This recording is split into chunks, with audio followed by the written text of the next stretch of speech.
ನಟಿ ರುಕ್ಮಿಣಿ ವಸಂತ್ ಇತ್ತೀಚೆಗಷ್ಟೇ ಒಂದು ವಿಚಾರಕ್ಕೆ ಭಾರಿ ಸುದ್ದಿಯಲ್ಲಿದ್ರು. ಅವರ ನಕಲಿ ಎಐ ಫೋಟೋ ವಿಚಾರಕ್ಕೆ ಸಂಬಂಧಪಟ್ಟಂತೆ ಎಐ ಬಿಕಿನಿ ಫೋಟೋ ವೈರಲ್ ಕೇಸ್ಗೆ ಸಂಬಂಧಪಟ್ಟಂತೆ ಸೈಬರ್ ಕ್ರೈಮ್ ಪೊಲೀಸ್ ಠಾಣೆಯಲ್ಲಿ ಈ ಕುರಿತು ಪ್ರಕರಣ ದಾಖಲಾಗಿದೆ.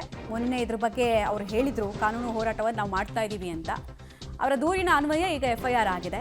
ಎಐ ತಂತ್ರಜ್ಞಾನವನ್ನು ಬಳಸಿ ನನ್ನ ಫೋಟೋ ಬಿಕಿನಿ ಥರ ಸೃಷ್ಟಿ ಮಾಡಿ ನನ್ನ ತೇಜೋವಧೆ ಮಾಡಿದ್ದಾರೆ. ಬೇರೊಬ್ಬರ ದೇಹಕ್ಕೆ ತನ್ನ ಮುಖವನ್ನು ಅಂಟಿಸಿದ್ದಾರೆ. ಆ ಮೂಲಕ ತನ್ನ ಚಾರಿತ್ರ್ಯ ವಧೆಗೆ ಕೆಲವರು ಪ್ರಯತ್ನಿಸಿದ್ದಾರೆ ಅಂತ ದೂರನ್ನು ಕೊಟ್ಟಿದ್ದಾರೆ. ಈ ದೂರಿನ ಅನ್ವಯ ಈಗ ಎಫ್ಐಆರ್ ಆಗಿದೆ. ಸೊ ಯಾರು ಈ ಫೋಟೋ ಸೃಷ್ಟಿಕರ್ತರು, ಅವರಿಗೆ ಸೈಬರ್ ಕ್ರೈಮ್ ಪೊಲೀಸರು ಬಲೆ ಬೀಸಿದ್ದಾರೆ ಅನ್ನುವಂತಹ ವಿಚಾರ ಗೊತ್ತಾಗ್ತಾ ಇದೆ.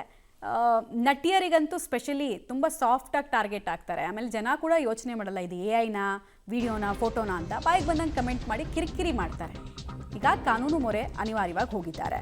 ನಟಿ ರುಕ್ಮಿಣಿ ವಸಂತ್ ದೂರಿನ ಮೇರೆಗೆ ಕೇಸ್ ದಾಖಲಾಗಿದೆ. 29 ಸಾಮಾಜಿಕ ಜಾಲತಾಣಗಳ ಖಾತೆಗಳ ವಿರುದ್ಧ ಈ ದೂರ ಆಗಿದೆ. 9 ಇನ್ಸ್ಟಾ, 14 ಎಕ್ಸ್ ಖಾತೆ, 6 ಫೇಸ್ಬುಕ್ ಖಾತೆಗಳ ವಿರುದ್ಧ ದೂರು ಹೋಗಿದೆ.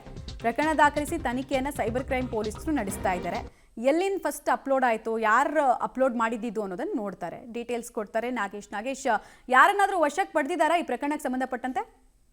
ಮಮತಾ, ನಟಿ ರುಕ್ಮಿಣಿ ವಸಂತ ಅವರ ಬಿಕಿನಿ ಫೋಟೋಗಳನ್ನ ಸಾಮಾಜಿಕ ಜಾಲತಾಣಗಳಾದ ಇನ್ಸ್ಟಾಗ್ರಾಮ್, ಫೇಸ್ಬುಕ್ ಸೇರಿದಂತೆ ಬೇರೆ ಬೇರೆ ಕಡೆ ವೈರಲ್ ಮಾಡುವಂತ ಕೆಲಸ ಆಗ್ತಾ ಇತ್ತು. ಹಾಗಾಗಿ ತನ್ನ ತೇಜೋವಧೆ ಮಾಡಲಾಗ್ತಾ ಇದೆ ಅಂತ ಹೇಳಿ ರುಕ್ಮಿಣಿ ಅವರು ಸೈಬರ್ ಕ್ರೈಮ್ ಪೊಲೀಸ್ ಠಾಣೆಗೆ ಒಂದು ದೂರನ್ನು ಕೂಡ ಕೊಟ್ಟಿರುವಂತದ್ದು. ದೂರಿನ ಆಧಾರದ ಮೇಲೆ ಈಗಾಗಲೇ ಸೈಬರ್ ಕ್ರೈಮ್ ಪೊಲೀಸ್ ಠಾಣೆಯಲ್ಲಿ ಒಂದು ಎಫ್ಐಆರ್ ದಾಖಲಿಸಿಕೊಂಡು ತನಿಖೆಯನ್ನ ಮಾಡುವಂತ ಕೆಲಸವನ್ನ ಮಾಡ್ತಿರುವಂತದ್ದು. ತನಿಖೆ ಅಂದ್ರೆ ದೂರಿನಲ್ಲಿ ಬಹಳ ಪ್ರಮುಖವಾಗಿ ಎಕ್ಸ್ ಖಾತೆಯಿಂದ ಇಷ್ಟ ಅಕೌಂಟ್ ಇಂದ ನನಗೆ ಸಮಸ್ಯೆ ಆಗ್ತದೆ, ಮತ್ತೆ ಇನ್ಸ್ಟಾಗ್ರಾಮ್, ಒಟ್ಟು ಹಲವು ಸೋಷಿಯಲ್ ಮೀಡಿಯಾಗಳಲ್ಲಿ ವೈರಲ್ ಆಗ್ತಿರುವುದರ ಬಗ್ಗೆ ಡೀಟೇಲ್ ಕೊಟ್ಟಿರುವಂತ ಕಾರಣಕ್ಕಾಗಿ ಆ ಡೀಟೇಲ್ ಮಾಹಿತಿಯನ್ನ ಪಡೆದುಕೊಂಡಿರುವಂತ ಪೊಲೀಸರು ಆರೋಪಿಗಳ ಪತ್ತೆಗಾಗಿ ಶೋಧ ಕಾರ್ಯವನ್ನ ನಡೆಸಿದ್ದಾರೆ ಅನ್ನುವಂತ ಮಾಹಿತಿಗಳು ಈಗ ಸದ್ಯಕ್ಕೆ ಇರುವಂತದ್ದು. ಕಳೆದ 27ನೇ ತಾರೀಕು ಪ್ರಕರಣ ದಾಖಲಿಸಿಕೊಂಡಿರುವಂತ ಕಾರಣಕ್ಕಾಗಿ ಅವರಿಂದ ಒಂದಷ್ಟು ಹೇಳಿಕೆಗಳನ್ನ ತೆಗೆದುಕೊಂಡು ಆರೋಪಿಗಳಿಗಾಗಿ ಹುಡುಕಾಟವನ್ನ ನಡೆಸಿದ್ದಾರೆ ಅನ್ನುವಂತ ಮಾಹಿತಿ ಈಗ ಸದ್ಯಕ್ಕೆ ಗೊತ್ತಾಗ್ತಿರುವಂತದ್ದು. ಮಮತಾ, ಧನ್ಯವಾದ ತಮ್ಮ ಮಾಹಿತಿಗಾಗಿ. ಸೋಷಿಯಲ್ ಮೀಡಿಯಾದಲ್ಲಿ ಯಾವುದೋ ವಿಡಿಯೋ, ಯಾವುದೋ ಫೋಟೋ ಇದೆ ಅಂತ ಹಿಂದೂ ಮುಂದೆ ನೋಡದೆ ಶೇರ್ ಮಾಡಿ ಕಮೆಂಟ್ ಮಾಡೋರು ಕೂಡ ಯೋಚನೆ ಮಾಡಬೇಕು. ಬಿಕಾಸ್ ನಿಮ್ಮ ಮನೆಗೂ ಕೂಡ ನಾಳೆ ನೋಟಿಸ್ ಬರಬಹುದು.